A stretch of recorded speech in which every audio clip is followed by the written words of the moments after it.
Thank you again, everybody, for attending today. Welcome to Processor Pricing. We're going to give you enough information to show you how the processing side of the credit card world works. Some topics we're going to be getting into are going to be getting started, fees and bills, and managing risks and rates.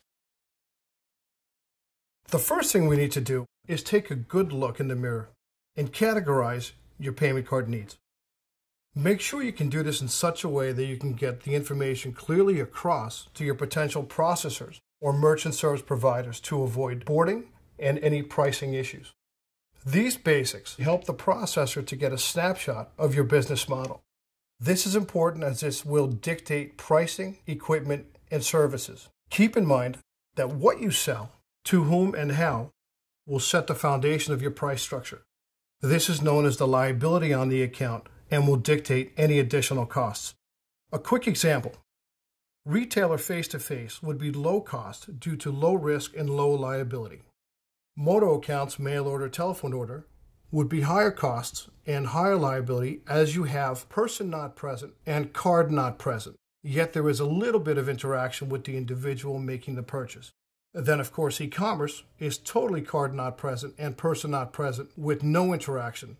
Therefore, those costs are even higher as the liability has gotten higher. To dig a little bit into the retail side, retailer face-to-face merchant accounts are traditional accounts with equipment and most commonly used for retail businesses, groceries, department stores, things of that nature, where the transactions are processed in a face-to-face manner, also known as POS, point of sale. Traditional POS accounts generally have the lowest costs as the risk on a transaction is minimal. Here we're going to see the three-tier price structure, which is fundamental to a retail account. These accounts have three buckets: qualified rate, mid-qualified rate, non-qualified rate. Here we can see a breakdown of those buckets. It's important to understand that the qualified rate is the least expensive. Mid-qualified is more expensive. And again, non-qualified is even more expensive. This is based on the risk associated to the transaction based on the card type and how it is taken. So pricing is directly associated to risk. Additional risks could be card types such as personal versus rewards card, corporate card, world card, and the method of purchase and what is purchased. These scenarios do change as we get involved with corporate cards and rewards and additional transactions. Each of these additional cards and transaction types escalate the risk of the associated transaction cost, and therefore the fees are higher. Some cards, for example, are designed for more affluent cardholders, and these cards may cost merchants more because the consumers who use them tend to spend more and make larger purchases. Here is an example of a three-tier price structure. The way to calculate the rate on this is you add your qualified rate plus your mid-qualified rate to get your total mid-qualified rate. Then again, you would add your qualified rate with your non-qualified rate to get your total non-qualified rate. So as you can see, outside of qualified rates, the mids and nons, the transaction can get quite expensive. Mail order and telephone order accounts. These accounts enable phone-based or direct mail order processing for consumers who can buy your product or service from the comfort of their own home. Merchant accounts for businesses of this nature generally have a higher cost, as we discussed earlier, due to the increased risk associated with no face-to-face transaction with the cardholder. The other side of the coin is, since these are card not present, there really is no need for any equipment. The price structure here is a two-tier price structure. So it's very similar to the three-tier structure, but there's only two buckets, a qualified and a non-qualified. There is no mid-qualified rate. In this case, the transaction either is qualified or it's not. And again, in this model, you're going to see that the qualified rate varies from the non-qual with rewards cards, corporate cards, the way the transaction was taken, and so on. In this example, to get the total non-qualified rate, you would add your qualified rate of 2.10 with your non-qualified rate of 1.50, giving you a rate of 3.60. Pretty pricey. We're going to get into the Interchange Plus situation. What is Interchange Plus? Interchange is the clearing process that the card associations such as MasterCard facilitate to settle transactions between banks that issue credit cards and banks or service providers that process the credit card transactions. That's the definition. The interchange process makes it possible for consumers with credit cards from many different banks to make purchases from merchants anywhere. As part of the interchange process, card associations charge banks for service providers that process the credit card transactions an interchange fee. This fee goes to the cardholder's bank, known as the issuer, as compensation for expenses incurred providing lines of credit to cardholders. Interchange fees make up a part of your merchant discount rate. The other part of your discount rate are your processing fees, which compensates the bank that provides authorization, deposit, and settlement services for your transactions. This second part is known as the commissionable fees, and this is what can be negotiated. The interchange fees that are set are non-negotiable. This is what we in the merchant service side of the house call it the cost of doing business, and rightfully so. The commissionable fees are the fees that can be negotiated, as we stated, and can minimize your costs. Let's look at some fees and some bills. Some merchant fees that you'll see on your statement.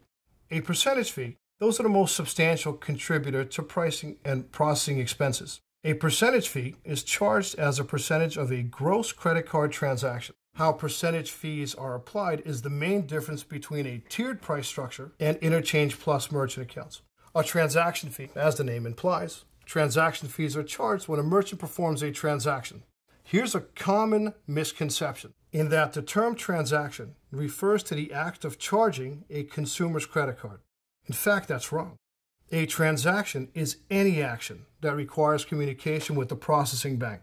Clearing a batch, refunding a credit card order, and other tasks are all considered transactions. The terms authorization fee and transaction fee are often used interchangeably, but they are two different things.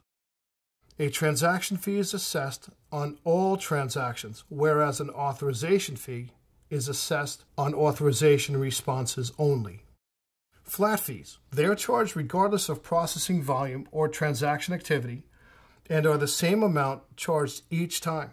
Monthly merchant account statement fees, membership fees, contract cancellation fees are another good examples of flat fees. There's an exception to the rule. The merchant account monthly minimum fee does not really fit into any of these categories, mainly because it's really not a fee. This is used in case the merchant does not process, and therefore a monthly dollar amount minimum will be paid to the processor.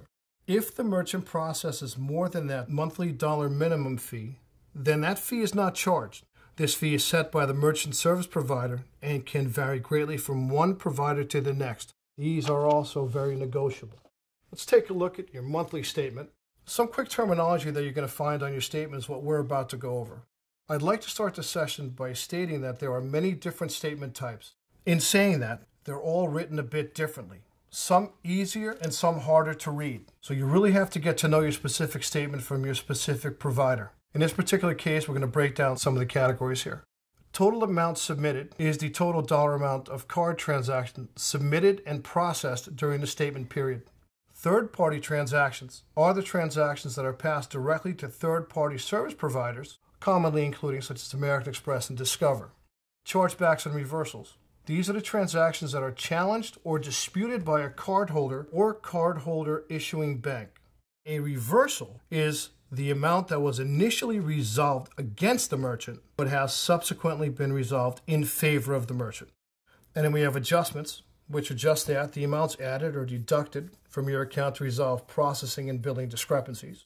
Fees charged are transaction-based or fixed amounts charged for specific credit card services. Interchange fees are the fees charged by card payment networks for processing transactions, as we said, the cost of doing business. And the total amount processed is the dollar amount that the merchant service provider deposits into your bank account for the statement period. Net of third-party transactions, adjustments, fees, chargebacks, and reversals. In this section here, we're going to look at a brief breakdown of the statement. This statement is known as an interchange plus statement. How you would know this is that within the statement, each card type that has been accepted by the merchant has been listed, and the number of transactions also have been listed. So in this example, number 1 is a summary of all credit card processing sales during the course of the month, broken down by card type and total amount of sales. Number 2 is the average sale when the business runs a credit card. Number 3, it's going to show you the 17 basis points over cost. So in this case, this is known as interchange plus 17 basis points. This is the price structure of this statement. which means that, again, whatever the interchange cost of the particular card is, the markup is 17 basis points above cost. Number 4 is the total discount due on the monthly processing volume. This is only the markup that is due and does not include the other fees. Number 5 is the total amount due on all credit card processing sales. And of course, number 6 is the breakdown of the daily merchant service transactions. Here we're going to see the actual piece of the interchange. Here you're going to see the card types. This is a summary of all interchange charges during the entire month of the credit card processing cycle.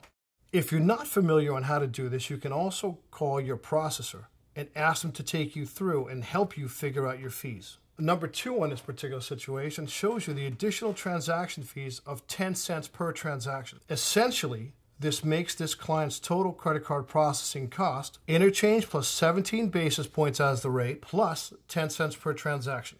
Number 3 will show you that American Express and Discover transactions fees are 37 cents each. Number 4, this is the PIN entered debit cost. In this example, you can calculate it's 40 cents every time they run a PIN debit transaction.